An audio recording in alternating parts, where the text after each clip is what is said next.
Alejandro Farnesio, tercer duque de Parma, Plasencia y de Castro, hijo de Octavio Farnesio y Margarita de Parma, hija natural de Carlos I de España y V del Sacro Imperio Romano Germánico, sobrino de Felipe II y de Juan de Austria y bisnieto del Papa Paulo III, nació en Roma el 27 de agosto de 1545 y murió en Arras el 3 de diciembre de 1592. Fue compañero de estudios de don Juan de Austria y de Carlos, el hijo de Felipe II, quien tenía a estos dos compañeros de su hijo más como hijos que como medio hermano y sobrino, y así lo expresaba. Y en cuanto a carácter, se habla que era gallardo, patriota y fiel, y hombre de una gran formación, amante de la ingeniería y el arte de la guerra.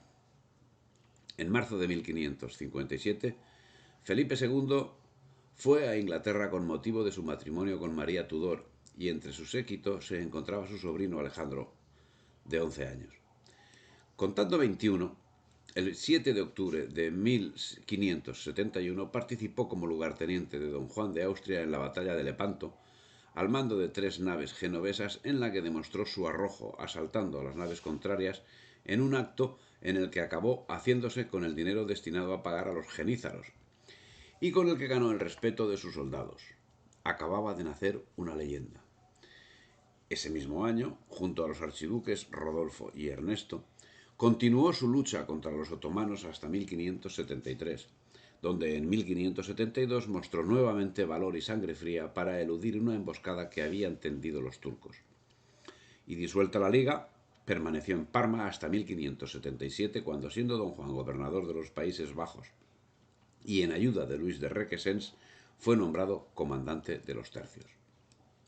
Sus hazañas le crearon una aureola que hacía crecer en los soldados la voluntad de servir a sus órdenes, ya que en él veían jefe ejemplar al que trataba con afabilidad a sus hombres y que conocía a muchos de ellos por su propio nombre. Un soldado anónimo relata: tuve la oportunidad de aprender de un hombre que se había formado en las más altas esferas y que no combatía con el egocentrismo típico de cualquier noble, que solían luchar tan solo por ellos mismos, sino que mostró interés por mi lucha con un turco y cuando hizo falta se prestó a socorrerme. No temía por su vida, sino que combatía como un soldado más al servicio del rey. 6 meses después de haberse ejecutado un crimen de Estado en Madrid sobre la persona de Juan de Escobedo, su secretario personal, el 1 de octubre de 1578 y en extrañas circunstancias, falleció don Juan de Austria, y su cargo fue ocupado por Alejandro Farnesio, que como don Juan tenía 33 años.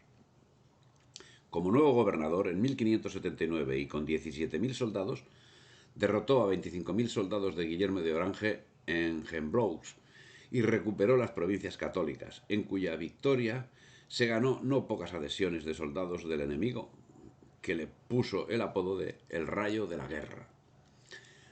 Ocupada Maastricht, firmó el Tratado de Arras, confirmando el edicto perpetuo firmado 2 años antes y que reconocía a Felipe II como rey y el mantenimiento de la religión católica en los Estados Generales.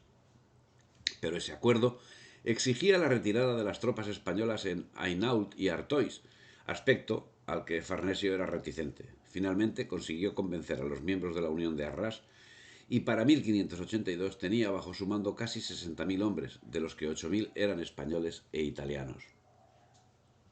Pero a la dura situación de Flandes, el nuevo gobernador, como anteriormente don Juan de Austria, contaba con un problema si cabe mayor. No tenía la confianza de ninguno de los consejeros importantes de Madrid, y si Antonio Pérez y la princesa de Éboli, los principales intrigantes, eran perseguidos por Felipe II, los otros consejeros, Juan de Idiáquez o Cristóbal de Moura, laboraban en los entresijos del gobierno contra el nuevo gobernador general. Su prestigio dependería exclusivamente de sus victorias, quedando su destitución como una premisa que inexorablemente acabaría produciéndose. En 1584 moría el duque de Anjou y era asesinado el príncipe de Orange, ante cuyos hechos se procedió a reorganizar una nueva liga católica que evitara que Enrique de Navarra pudiera optar al trono de Francia. En febrero de 1585 Se construye el puente de Farnesio sobre el río Escalda, fundamental para la toma de Amberes y para unir Brabante y Flandes. Sus conocimientos de ingeniería hacían que los soldados llegasen a comentar que trabajaban más con la pala que con la pica. Pero la genialidad del puente sobre el Escalda demostró que la combinación de la pica y la pala daban excelentes resultados. El 17 de agosto era tomada la ciudad de Amberes, lo que provocó que 3 días después Isabel de Inglaterra, asustada por el avance español, firmase con los rebeldes el Tratado de Nonsuch, por el que acordaba suministrarles ayuda militar bajo bando inglés. Pero el duque de Leicester no pudo impedir que Farnesio se apoderara ese mismo mes de Sluis, la esclusa, en las bocas del Escalda. El éxito militar de Alejandro volvió a poner en manos de Felipe II todas las provincias del sur de los Países Bajos. El 8 de diciembre de ese mismo año se produjo el que es conocido como Milagro de Empel. El milagro consistió en que, estando sitiadas las tropas españolas en un islote del río Mosa, se encontró una tabla flamenca con una pintura de la Virgen. Tras haber colocado la imagen en un altar, se desató un viento helado y el río Mosa se congeló, permitiendo el avance de las tropas españolas. Holac, el general enemigo, dijo que Dios debía ser español. En 1587, Isabel I de Inglaterra ordenó la ejecución de su prima, católica y reina de Escocia, lo que determinó a Felipe II a atacar el sempiterno enemigo. Farnesio se encargaría de suministrar la infantería tras la toma de Ostende y la esclusa. Pero el embarque nunca llegaría a tener lugar, pues el error táctico de Medina Sidonia, comandante de la Armada, que haciendo caso omiso de sus consejeros, no atacó a la armada pirática surta en puerto, derivó en un acoso constante de esta, ante cuya situación Alejandro Farnesio se negó a embarcar los 45.000 soldados que debía trasladar en barcos de menor calado. Una negativa que significaría el comienzo del ocaso de este gran capitán. Los amigos del duque de Medina Sidonia cargaron todas las culpas sobre el gobernador de los Países Bajos y las circunstancias se aliaron con aquellos, lo que ocasionó nuevas fricciones con Madrid, contra su voluntad, ya que le obligaba a desatender los conflictos internos. Combatió contra Enrique IV por el trono de Francia, donde obtuvo una victoria aplastante.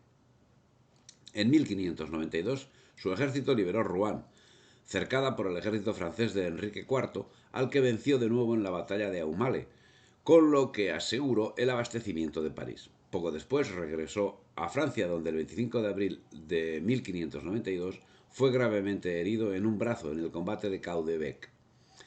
La marcha de la guerra impidió la debida recuperación de la herida, que empeoró y le obligó a retirarse a los Países Bajos, donde murió 7 meses después, el 3 de diciembre de 1592. Sus restos reposan en la iglesia de Santa María Steccata en Parma, Italia. Gloria a Alejandro Farnesio.